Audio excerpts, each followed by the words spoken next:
Trust begins to die the moment someone pressures you to compromise who you are.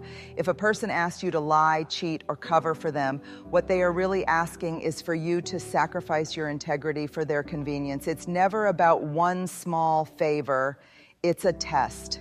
And the moment you bend, you've told them you're willing to trade your truth for their The most dangerous favor anyone can ask of you is one that requires you to betray your own values. It often doesn't come dressed in something obvious. It usually shows up disguised as a small thing. Just cover for me this once. Don't say anything, it's no big deal. Can't you just look the other way? At first it feels harmless. You tell yourself it's just one time, or you convince yourself it's loyalty, but what's really happening is far deeper than the act itself. It's a test of whether your integrity has a price. The truth is, when someone asks you to step outside of your values for their comfort, they are not just asking for a favor, they are asking for ownership over your character. And the moment you say yes, you've silently told them that your truth can be bent, reshaped, or even silenced if the right person pressures you. Think about it. Your values are not just nice words. They are the foundation of your life. They tell you who you are, what you stand for, and what lines you will never cross. The moment you trade those values for the approval of someone else, you are no longer living your life. You are living theirs. And here's the painful part. People who ask you to betray yourself once will never stop at once because they've discovered your weak point. Each time they come back, the ask grows heavier, the compromise becomes deeper, and the cost to your soul becomes greater. What started as a favor becomes a chain. Real trust, real connection, real love, none of it should ever require you to step outside of who you are. Anyone who truly values you will want to see you rooted in truth, not bending in shame. They will never ask you to compromise your integrity for their benefit because they know your strength is what makes you safe to love. So the next time someone asks you to do something that violates your values, stop and listen to the tension in your chest, the knot in your stomach, that whisper inside that says, "This is not me." That's your soul reminding you that loyalty without integrity is not loyalty at all, it's bondage. Protect your values like they are your breath, because in many ways they are. Once you give them away, it's hard to breathe freely again. One of the most deceptive favors people will ever ask of you is silence. They will look you in the eye and say, "Don't tell anyone. Just let this go. It's between us." At first, it may sound like trust. It may even feel like intimacy, that they are sharing something with you in confidence. But if what they are asking you to stay silent about involves harm, betrayal, or wrongdoing, then it's not trust they are asking for, it's complicity. Think about this carefully. Trust is never about protecting wrongdoing. Trust is about truth. If someone asks you to hold their secret at the expense of justice, healing, or honesty, they are not asking you for loyalty. They are asking you to protect their image while you carry the weight of their actions. Silence in this form becomes a heavy chain. You carry their guilt in your chest, you replay their actions in your mind, and yet you are forbidden to speak. The longer you stay quiet, the heavier it becomes. And over time, silence doesn't just protect them, it erodes you. When you agree to silence in the face of wrongdoing, you slowly start to betray yourself. You begin to question your own voice. Do I have the right to speak? Am I overreacting? Maybe I should just let it go. This is how manipulation works. Wrongdoers convince you that speaking up makes you disloyal, but the truth is that silence is what makes you a prisoner. Let me tell you this, real love, real trust, and real friendship will never ask you to deny your truth. They will never demand your silence when your heart is screaming for justice. Anyone who truly respects you, kind of person who always seems to be reaching into your life with open hands. They ask to borrow your money, your time, your energy, and sometimes even your dreams. And here's the thing, it's not the asking that is the problem. We've all needed help. We've all leaned on someone in times of struggle. The danger comes when a person borrows with no intention of honoring the trust that comes with it. When you lend to someone, you are not just giving them a thing, you are extending your trust. You are saying, I believe you will respect what I've placed in your hands. But when that trust is taken lightly, when what you've given is treated as disposable or forgotten, it's not just the object that is lost, it's the relationship itself that begins to erode. Pay attention to patterns. Some people are not really borrowing, they are taking. They've learned how to cloak entitlement in the language of need. They'll say, you're the only one I can count on, or it's just this one time. But notice how one time becomes every time. Notice how the emergency never seems to end. The truth is they are not looking for partnership. They are looking for a reservoir. And the reservoir is you. Your kindness becomes their bank account. Your time becomes their calendar. Your boundaries become optional. And here's the part we often overlook. Every act of lending changes the balance of power in a relationship. When lending is mutual, when both sides give and return, power is shared, respect grows, and connection deepens. But when one side always gives and the other always takes, imbalance grows. The borrower stops seeing your generosity as a gift and starts seeing it as an obligation. What used to be gratitude turns into expectation, and expectation turns into entitlement. That is how trust dies, not in one grand betrayal, but in the slow erosion of respect. So when someone asks you to lend what they never plan to return, what they are really asking is this: will you let me take without honoring you? Will you allow me to treat your sacrifice as my right? And your answer matters, because every time you say yes, you are teaching them how to treat you. Generosity is beautiful, compassion is sacred, but generosity without boundaries becomes exploitation, and compassion without accountability becomes abuse. You are not selfish for saying no. You are wise for recognizing that your resources, your time, your money, your heart are precious, and not everyone deserves access to them. So remember this: lending is not about what leaves your hand, it's about what stays in your heart. If the act leaves you feeling used, unseen, or diminished, then it wasn't lending, it was taking. And people who take without honoring are not asking for help, they are asking for control. Protect your trust, protect your resources, and above all, protect your heart from those who see your kindness as an endless well rather than a sacred gift. One of the most subtle yet destructive favors people will ask of you is this: to choose them over yourself. They may not use those exact words, but the request is hidden in their expectations. It sounds like, cancel your plans and come through for me. You'll do it if you really care about me. You always put yourself first. It's a tactic that disguises itself as loyalty, but in reality, it's exploitation. Here's the truth: love, respect, and friendship never require you to abandon yourself. Any relationship that demands you sacrifice your peace, your dreams, or your well-being to prove your devotion is not a relationship. It's a transaction where you lose and they win. Think about what it feels like when someone puts you in that position. You wrestle with guilt. You wonder, am I being selfish? Am I letting them down? Slowly, you start to learn that the only way to keep their love or approval is to put yourself last. And before you know it, you begin to disappear. At first, it may look like small sacrifices, skipping rest to help them, ignoring your own needs to meet theirs.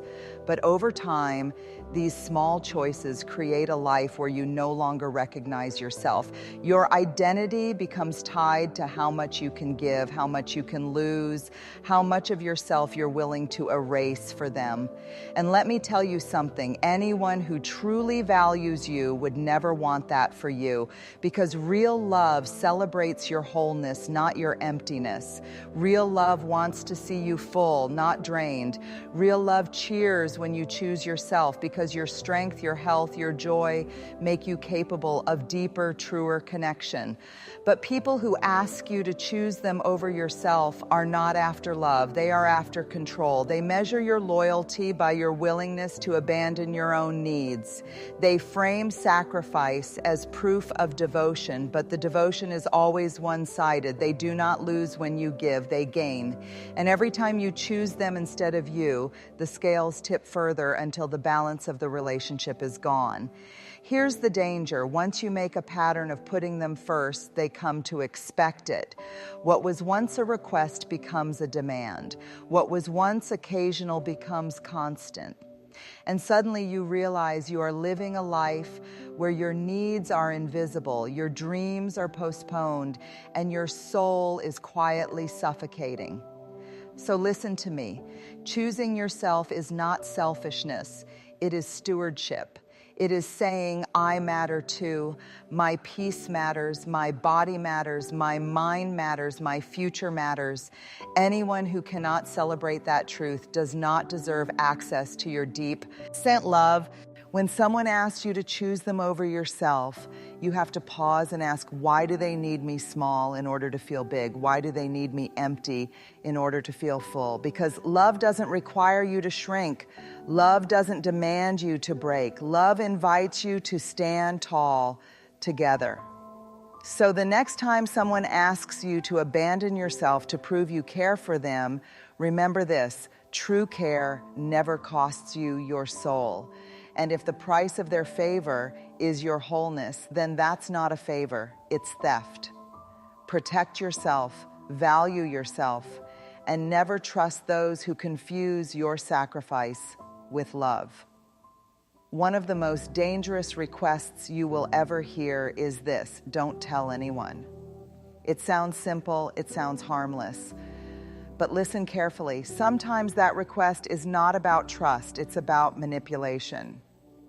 When someone asks you to hide the truth from others, they are not asking for your loyalty. They are asking you to become the guardian of their illusion. They want you to protect their reputation, even if it costs you your peace. They want you to carry their secrets, even when those secrets weigh like stones on your heart. Here's the problem with that. The moment you agree, you step into a role you were never meant to play. You become the shield between who they are and how the world sees them. And instead of being free to live in honesty, you are now trapped in a web of secrecy. This is how it begins. Just don't tell them I was here. Don't say what you saw. Cover for me. It'll make things easier. Each time you agree, you think you're keeping peace, but what you're really doing is protecting a mask. And the danger is, once you protect that mask, you become responsible for maintaining it. You become the one who has to remember the lies, hide the evidence, and defend the story. What began as a favor becomes a lifetime of carrying someone else's shadow. The truth is heavy, but lies are heavier. Carrying truth might cost you relationships, but carrying lies will cost you yourself. Because every time you hide the truth for someone else, a part of your own truth goes quiet.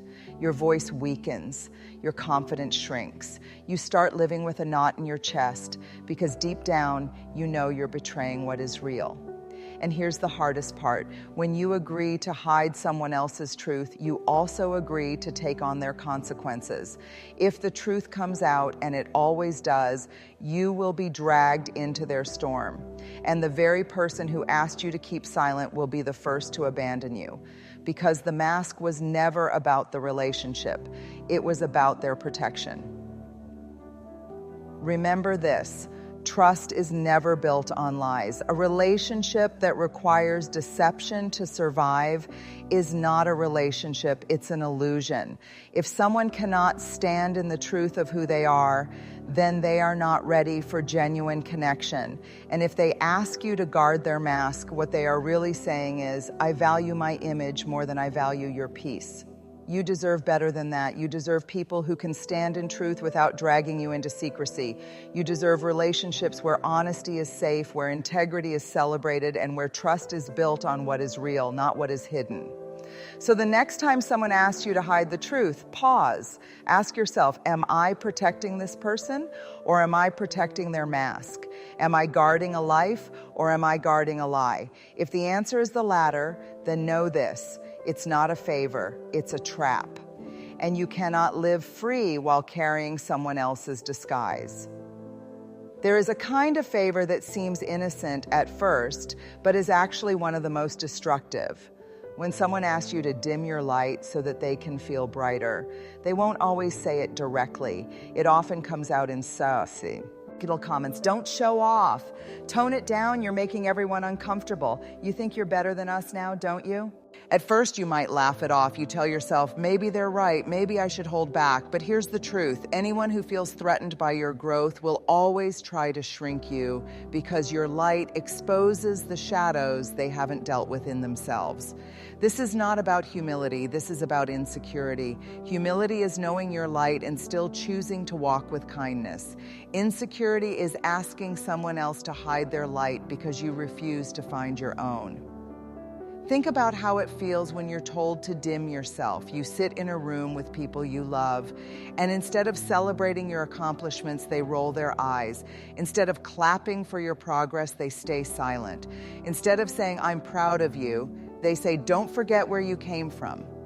Slowly, you learn that being yourself fully, unapologetically comes with punishment. And so you begin to shrink. You stop sharing your wins. You silence your dreams. You dim your light, not because you want to, but because you want to keep the peace. But here's the danger. When you diminish yourself for the comfort of others, you don't just lose your light, you lose your identity. You start to believe that you are too much, too ambitious, too loud, too passionate, too bright. And over time, you forget that your light was never a threat. It was a gift. The truth is, your light was never meant to make others feel small. Your light was meant to inspire them to rise. If they choose to see your brightness as an insult instead of an invitation, that's not your burden to carry. That's their shadow to confront.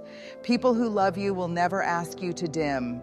They will stand in your light and feel joy, not jealousy. They will clap when you win because your win does not mean their loss. They will remind you that your brightness makes the world better, not worse. So when someone asks you to diminish your light so they can shine, recognize it for what it is: fear.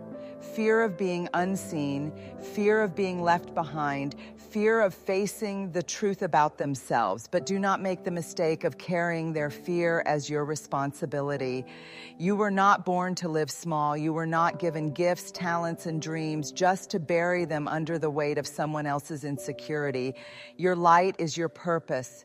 Your light is your contribution. And if someone cannot handle it, then perhaps they are not meant to stand in it. Never trust the ones who ask you to shrink so they can feel tall, because love doesn't ask you to disappear. Love says, shine brighter, I'll shine with you. So shine. Shine even if it blinds them. Shine even if it makes them whisper. Shine even if it means walking alone for a season. Because the world doesn't need less of your light, it needs all of it.